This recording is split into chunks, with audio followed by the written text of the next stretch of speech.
WhatsApp guys, ಇವತ್ತು ನಾನು ನನ್ನ ತಮ್ಮನನ್ನು ಹೇರ್ ಕಟಿಂಗ್ ಮಾಡಲಿಕ್ಕೆ ಕರ್ಕೊಂಡು ಹೋಗಿದ್ದೇನೆ. ನನ್ನ ಫ್ರೆಂಡ್ ಸಹ ಬರ್ತಾಳೆ, ಅವಳಿಗೆ ಹೇರ್ ಕಟಿಂಗ್ ಇಲ್ಲ. ಇವಳು ಆಯುಷ್ ಅಂತ ಇವಳ ಹೆಸರು. ನನ್ನ ತಮ್ಮನ ಹೆಸರು ಅದ್ರಿತ್. ಹಾಯ್. ನನ್ನ ತಮ್ಮನ ಕೂಲಿ ಇಷ್ಟು ಬಂದಿದೆ, ನೋಡ್ಕೊಳ್ಳಿ, ಇಷ್ಟುಂಟು. ದುಡ್ಡು ಕೊಡ, ಇದು ನಮ್ಮ ದುಡ್ಡು. ನಿನ್ನ ಹತ್ರ ಕೊಟ್ಟರೆ ಡೇಂಜರ್. ಬಾರ ಬಾರ ಹಿಂಗೆ ಹೇರ್ ಸೀದಾ ಡೋರ್ ತೆಗೆದು ಹೋಗುದೇನೆ. ಹೇರ್ ಕಟ್ಟಿಂಗ್ ಯಾಕೆ ಕಟ್ಟೆ ಅದನ್ನ? ಈಚೆನ ಇಷ್ಟು ತೆಗಿಲಿಕ್ಕೆ, ಮತ್ತೆ ಇಲ್ಲಿಂದ 2 ಲೈನ್ಸ್ ಈಚೆ ಝೆಡ್, ಇಲ್ಲಾಂದ್ರೆ ಈಚೆ ಸೈಡಿಂದ ಅದ್ರತ್ ಅಂತ ಬರ್ದು ಬಿಡಿ.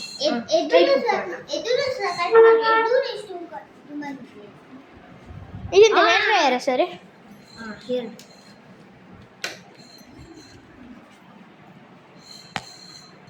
ಇದು ನೋಡಿ, ಇದು ಹೇರ್ ಡ್ರೈಯರ್ ಅಂತೆ. ನೋಡಿ, ನನ್ನ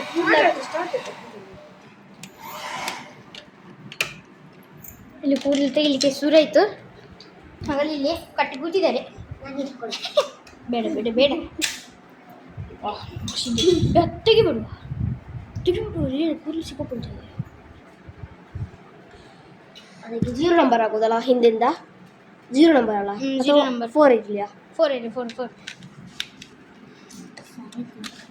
ಇದೆಂತ ಸರ್? ಅದು 4 ನಂಬರ್ದು, ಇದು ಶೇವಿಂಗ್.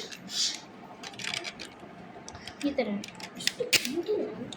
ಕಂಪಿದೆ. ಸುಮಾರು ಉಂಟಲ್ಲ, ಅದೇ ಬೆಳೆಸ್ಬೇಕು ಅಂತ ಹೇಳಿದ್ರು. ಸ್ವಲ್ಪ ದಿನ ಆದ್ಮೇಲೆ ತಲೆನೋವು ಆಗ್ತದೆ ಅಂತ ಹೇಳ್ತಾನೆ. ಅಂತ ಕೂತ್ಕೊಳ್ಳಿ, ನಾವು ಸ್ಕೂಲಿಗೆ ಹೋಗುವಾಗ ಅಂತ. ಆ್ಯಕ್ಚುಲಿ ಸ್ಕೂಲಿಗೆ ರಜೆ ಬಿಡ್ಬೋದು ಕೂದಲು ಬೆಳೆಸ್ಲಿಕ್ಕೆ, ಆದರೆ ಕೂಗ್ತಾನೆ, ಕಿರಿಕಿರಿ ತಲೆ ತಿಂತೆ. ನೀವು ಚಿಕ್ಕ ಮಕ್ಕಳು ಹಂಗೆ ತಲೆ ತಿಂದು.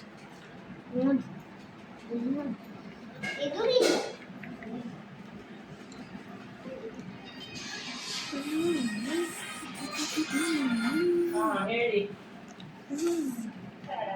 ಮಕ್ಕಳನ್ನ ಕಳಿಸ್ಬೇಕಾ? ಸರಿ ಸರಿ, ಆಯ್ತಂತೆ. ಲೈನ್ ಹಾಕಿ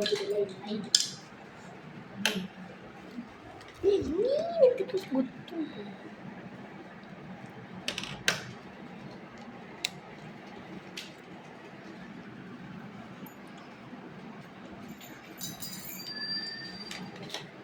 ಆನ್ ಉಂಟು.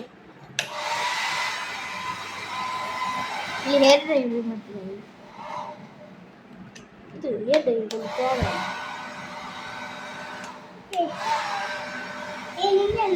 ಹೇಳ್ತೇನೆ,